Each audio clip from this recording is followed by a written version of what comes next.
कैरीचं लोणचं करायचं आहे ते वर्षभर टिकलं देखील पाहिजे. त्याला बुरशी नाही आली पाहिजे आणि मस्त चटपटीत पण झालं पाहिजे चवीला. लोणच्याचा मसाला विकत आणायची देखील गरज नाही. इतकी अचूक परफेक्ट प्रमाणबद्ध तुम्हाला रेसिपी सांगणार आहे. भरपूर टिप्स आहेत, 10च्या वर टिप्स आहेत, जेणेकरून लोणच्याला बुरशी नाही लागणार. आणि प्रत्येक टिप मागे शास्त्र आहे, ते शास्त्र आणि विज्ञानही सांगणार आहे. नमस्कार, मी मधुरात रेसिपीमध्ये तुम्हा सर्वांचं खूप खूप खूप मनापासून स्वागत. 2 किलो कैरी वापरून लोणचं कसं करायचं ते बघूयात. आता डिस्क्रिप्शन बॉक्समध्ये 1 किलो कैरीचं प्रमाण आणि 10 किलो जरी कैऱ्या घेतल्या तरी त्याला काय प्रमाण घ्यायचं हे देखील दाखवणार आहे. तर सगळ्यात आधी आता कैरी निवडतानाच 3-4 टिप्स आहेत बघा. कैरी कुठली घ्यायची? सुरुवातीला म्हणजे फेब्रुवारी मार्च महिन्यात किंवा वर्षभर ज्या कैऱ्या मिळतात, तोतापुरी आंब्याची कैरी अजिबात घ्यायची नाही. सरकन चिरली जाईल खोबऱ्यासारखी अशी कैरी देखील वापरायची नाही. एप्रिल महिन्याच्या नंतर म्हणजे मध्य एप्रिल नंतर, मिड एप्रिल नंतर ते मे महिन्यात ज्या कैऱ्या येतात अशा मोठ्या मोठ्या त्या कैऱ्या घ्यायच्या. रायवळ आंब्याची कैरी मिळाली तर उत्तम, किंवा मग गावठी. कैरी पिकलेली नसावी, टणक असावी, हाताने असं चेपलं तर ती असा टणकपणा त्याचा जाणवला पाहिजे. त्यानंतर पुढची महत्त्वाची गोष्ट म्हणजे पाडाची कैरी घ्यायची नाही. छान झाडावरून उतरवलेली कैरीच वापरायची. पाडाच्या कैरीचा अजिबात वापर करायचा नाही जिथे आपल्याला लोणचं 1-2 वर्षाकरता मुरवायचं आहे. तर कैऱ्या स्वच्छ अशा धुवून घ्यायच्या, पाण्यातच घालायच्या, म्हणजे त्यावर चीक असेल, माती असेल तर ती छान निघून जाते. आणि तुम्हाला सांगते, मी इथे 2 किलोचं प्रमाण घेतलंय. 2 किलोमध्ये 8 कैऱ्या परफेक्ट झालेल्या आहेत. आता शक्य असेल, वेळ असेल तर किमान 1 तासभर तरी असं पाण्यामध्ये ठेवा. आणि वेळ नसेल तर मग लगोलग असं रगडून रगडून रगडून स्वच्छ धुवून घ्या आणि 2-3 पाण्यातून स्वच्छ धुवून काढा. चीक हाताला लागतोय, हा चीक पूर्ण काढायचा, चीक ठेवायचा नाही. कैरी स्वच्छ धुवून झाले की सुती कापडाने व्यवस्थित कोरडी करून घ्यायची. पाण्याचा अंश अजिबात नको, त्यामुळे बाहेरच्या बाजूने कोरडी झाल्यावरच ती चिरायची. बाहेरचं पाणी आतमध्ये नाही गेलं पाहिजे, म्हणून ही पूर्ण कोरडी करून घेणं गरजेची आहे. आता लोणचं तुम्ही खूप मोठ्या प्रमाणात घालणार असेल, 5 किलो 10 किलो, तर मग जिथे तुम्ही कैरी विकत घेतात ना, तिथे ते मावशी असतात किंवा काका असतात, दादा असतात, ते कैऱ्यांच्या फोडी करून देतात, बाट त्याचा सेपरेट करून देतात. फक्त मग घरी आणलं की त्या फोडी छान स्वच्छ कोरड्या करून घ्यायच्या आणि सुती कापडाने त्या पुसून घ्यायच्या, पांढऱ्या शुभ्र करून घ्यायच्या, त्यावरची माती काढून घ्यायची. पण मी आता 2 किलोच प्रमाणात करते म्हणून मी घरीच कट करते. ही बाठाची, जाड बाठाची कैरी आहे ना, ही कट करायला थोडं जास्त धारदार असा सुरा लागतो, त्यामुळे जरा काळजीपूर्वक करायचं. हे बघा, शक्यतो हे ना दोनही बाजूने अशी गोलाकार एक चीर देऊन घ्यायची आणि आरपार अशी चीर गेली की एक असा दणका द्यायचा. आहा, हे असं उडलं पाहिजे प्रकरण. हे बघा, आरपार झाले की नाही आणि याचा बाठही वेगळा झाला, म्हणजे माझ्या दृष्टीने हे सोपं पडतं असं करायला. एकदा का आतला बाट निघाला की मग तो पुन्हा स्वच्छ करायची पण गरज नाही पडत. फक्त एक दणका द्यावा लागतो व्यवस्थित. मग कैरी तुम्ही सरसर सरसर मग चिरू शकता. मग आपली नेहमीची सुरी असली तरी हे बघा, मेन बाठाकडचाच भाग कट करायला जरा श्रम लागतात. हे बघा, आणि हे तुम्हाला आवडत असेल तर ठेवा, नसेल आवडत काढलं तरी चालेल. हे बघा, मी थोडं ठेवते कारण मजा येते, जरा असा टणक टणक फोड खायला पण मजा येते. आणि देठाकडचा पोर्शन कट करायचा, हा अजिबात ठेवायचा नाही. परफेक्ट फोड तयार आहे. एकदा का बाट निघाला ना की फोडी करायला फार असे कष्ट नाही पडत. आणि बाठाकडची बाजू आधी नाही घ्यायची, आधी जी बाजू नरम आहे ना ही आधी चीर देऊन घ्यायची, मग बाठाकडची बाजू आपोआप सैल होते. आतमध्ये जे बी असतं त्याचा जो हा टणक पोर्शन असतो, जशी कैरी परिपक्व झाली की तो पोर्शन परिपक्व होतो. आणि तुम्ही जर फेब्रुवारी मार्चमध्ये कैरी आणली ना तर त्याचा बाट एकदम म्हणजे ते खोबऱ्यासारखीच कैरी असते. पण लोणच्यासाठी दीर्घकाळ टिकणाऱ्या लोणच्यासाठी ही कैरीच सगळ्यात उत्तम. मस्त अशा लोणच्याच्या फोडी तयार आहेत. आता हे एक रात्र आपल्याला मुरवून घ्यायच्यात. मग करायचं काय, या फोडी एका कुंड्यामध्ये काढून घेऊयात आणि यामध्ये 10 ग्रॅम हळद, म्हणजे साधारण 1.5 टेबलस्पून हळद आणि पाव कप म्हणजेच 100 ग्रॅम इथे खडे मीठ घेतलं आहे. हे व्यवस्थित लावून घ्यायचं. कैरीची एकूण एक फोड यामध्ये मुरली पाहिजे. आता ही प्रोसेस का गरजेची आहे, ही प्रोसेस केली ना की लोणचं पटकन मुरतं. कारण मिठामुळे याला पाणी सुटतं, त्यामुळे जास्त पाण्याचा अंश आहे तो निघून जातो. आपल्या लोणचं असं पाणीदार होत नाही, पाणी पूर्ण निघून घेतो, आपण काढून घेतो. लोणचं दीर्घकाळ टिकायला मदत होते. साधं मीठ, भाजलेलं मीठ का नाही घातलं आणि खडे मीठ का घातलं हे तुम्हाला सांगते. खडे मिठामध्ये आयोडीन नसतं. जेव्हा मीठ आयोडीनयुक्त नसतं तेव्हा त्या लोणच्याच्या फोडींचा रंग अजिबात बदलत नाही. दुसरी गोष्ट, पटकन मुरायला मदत होते.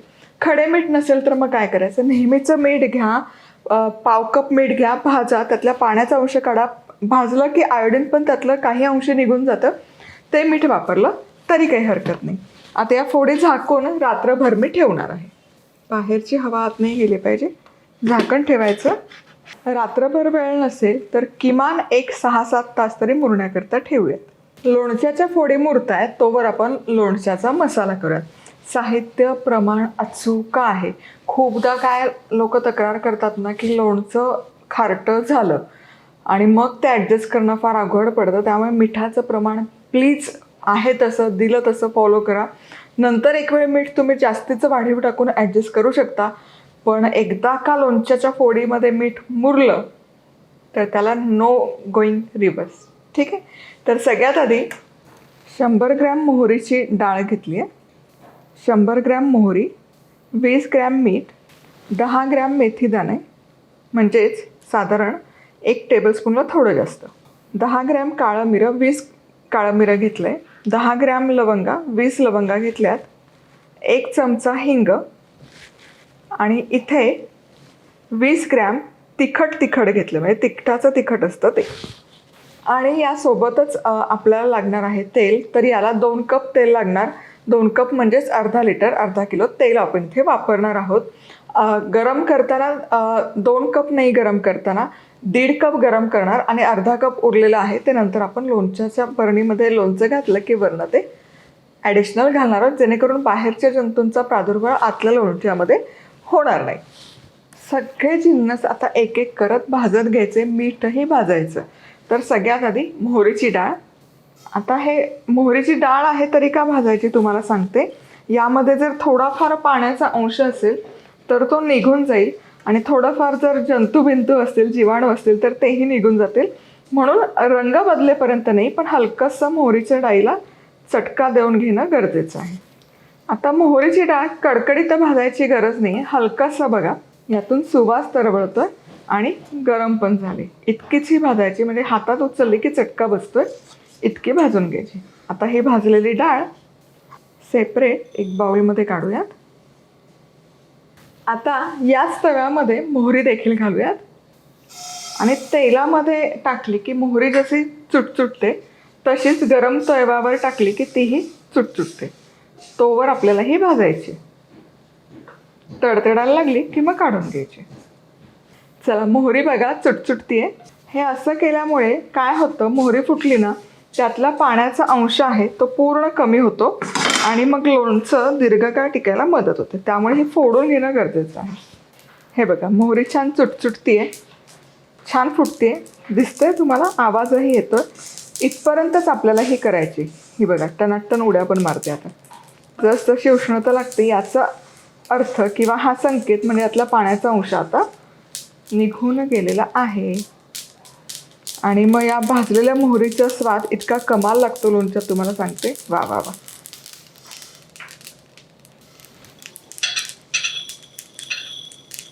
कुंड्यामध्ये काढून घ्यायची. आता याच तव्यामध्ये गॅस आता बंद करते. गॅस इथून पुढे चालू नाही ठेवायचा. खडे मसाले, तव्याची जितकी उष्णता आहे ना त्यामध्ये हे मसाले आणि मेथीचे दाणे भाजून निघतात. बरं, हे भाजणं गरजेचं आहे. मेनली मेथीचे दाणे. मेथीचे दाणे छान असे भाजले नाही गेले तर काय होतं तुम्हाला सांगते, ते लिबलिबीत होतात त्याला पाण्याचा अंश लागल्यावर, आणि मग लोणचं दीर्घकाळ टिकत नाही. पण करपवायचे पण नाही आहे, त्यामुळे तव्याची जी उष्णता आहे ना त्यामध्ये हे सगळं सहज भाजलं जातं. चला, हलकासा मेथ्यांचा रंग बदलला बघा. हलका खरपूस भाजल्यात. गॅस बंद आहे.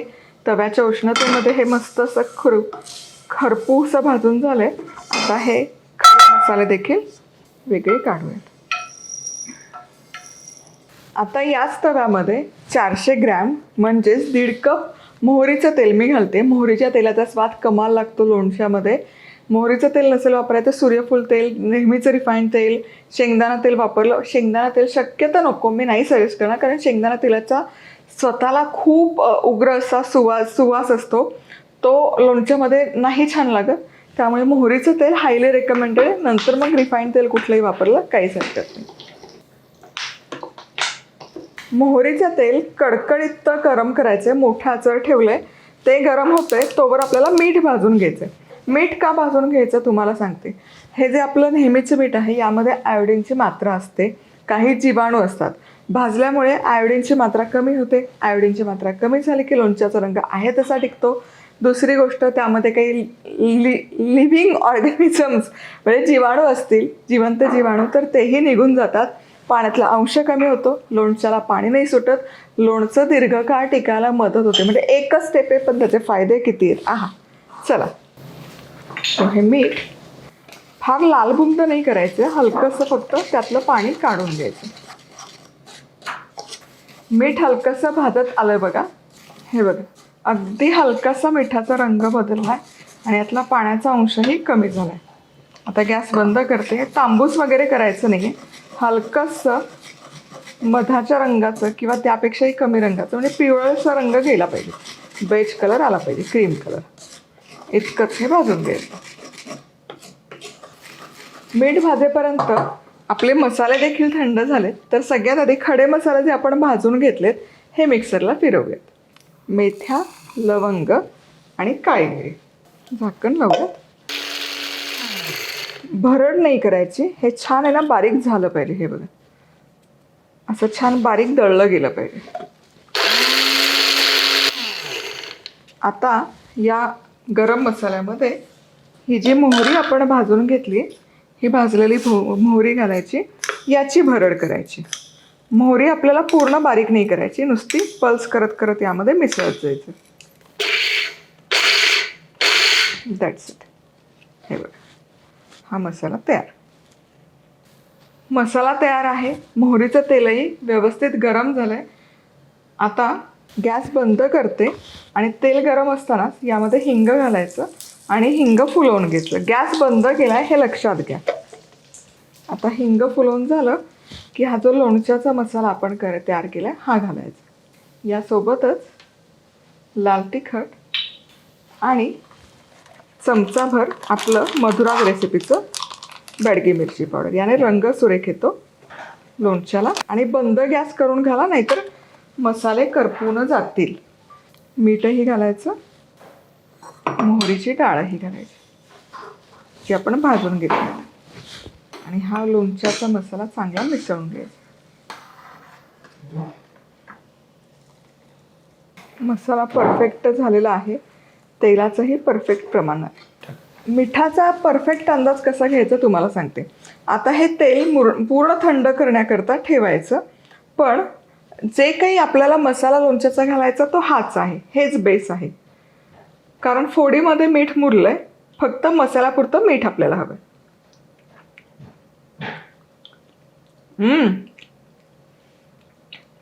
तिखट मिठाचं परफेक्ट प्रमाण झालेलं आहे. 1 चमचाही मला जास्त मीठ घालायची गरज नाही आहे. या तेलाची चव घ्या. या तेल मसाल्याची चव घेतली ना की मग तुम्हाला अंदाज येईल की मीठ कमी पडतंय की जास्त पडते. आता हे लोणच्याचं मसाला तेल पूर्ण थंड करण्याकरता ठेवूयात. चला, हे मीठ आणि हळद लावून लोणच्याच्या फोडी रात्रभर मुरण्याकरता ठेवल्या होत्या.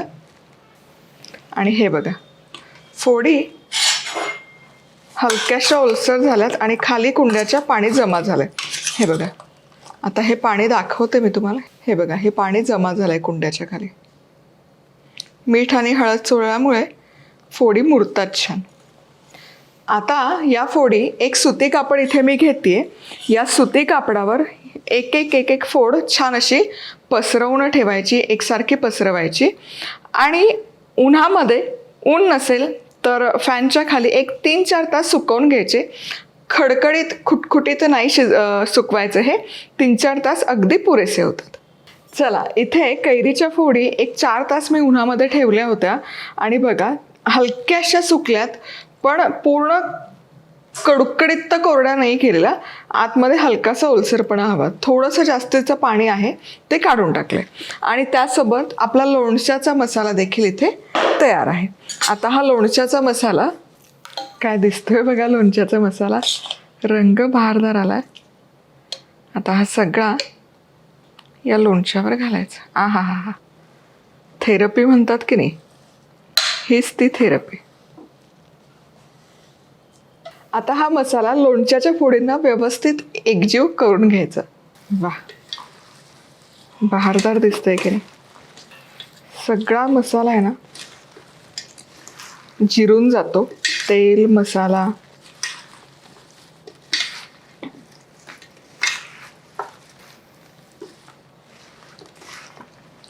आहा, काय दिसतंय प्रकरण, म्हणजे बहारदार. आता हे काय करायचं तुम्हाला सांगते. हे लोणचं बरणीमध्ये भरायचं. आता बरणी आपल्याला निर्जंतुक करावी लागते कुठल्याही बरणीत भरताना. ती स्वच्छ धुवून, एक ऑप्शन आहे कडकडीत उन्हामध्ये सुकवून घ्या. दुसरं ऑप्शन आहे की हिंगाची धुरी द्यायची. हिंगाच्या धुरीमुळे बरणी आतमध्ये अगदी निर्जंतुक होऊन जाते. पण ओलसरपणा बरणीमध्ये अजिबात नको.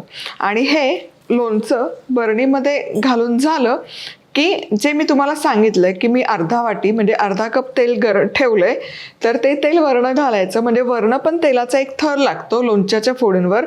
बाहेरच्या जीवाणूंचा त्यावर काही प्रादुर्भाव होत नाही आणि लोणचं छान टिकतं आणि बुरशी लागत नाही. आणि महत्त्वाची टीप, लोणच्याच्या बरणीला दादरा बांधायचं विसरू नका. किंवा मग व्हॅक्यूम सील बरणीचा वापर करा.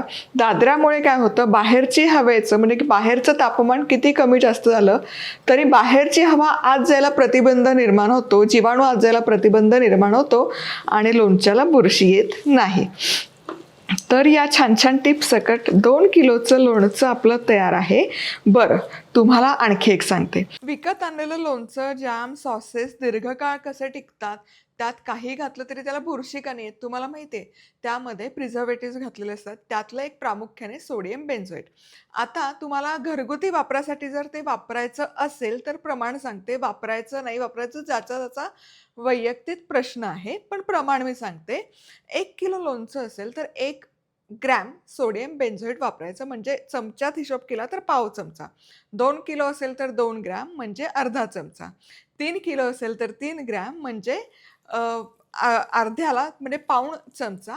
आणि 1 चमचाभर पूर्ण जर 4 किलो कैरी असेल तर वापरा असा आग्रह नाही. पण खूप जणांचे प्रश्न असतात की लोणचंला बुरशी येऊ नये, दीर्घकाळ टिकावं, म्हणून काय वापरायचं, सोडियम बेन्झोएट अवेलेबल असतं ते वापरू शकता. चला तर मग पुन्हा भेटूयात अशाच चटपटीत रेसिपीसोबत. तोवर मस्त राहा, खुश राहा, आनंदी राहा, सगळ्यात महत्त्वाचं खात राहा.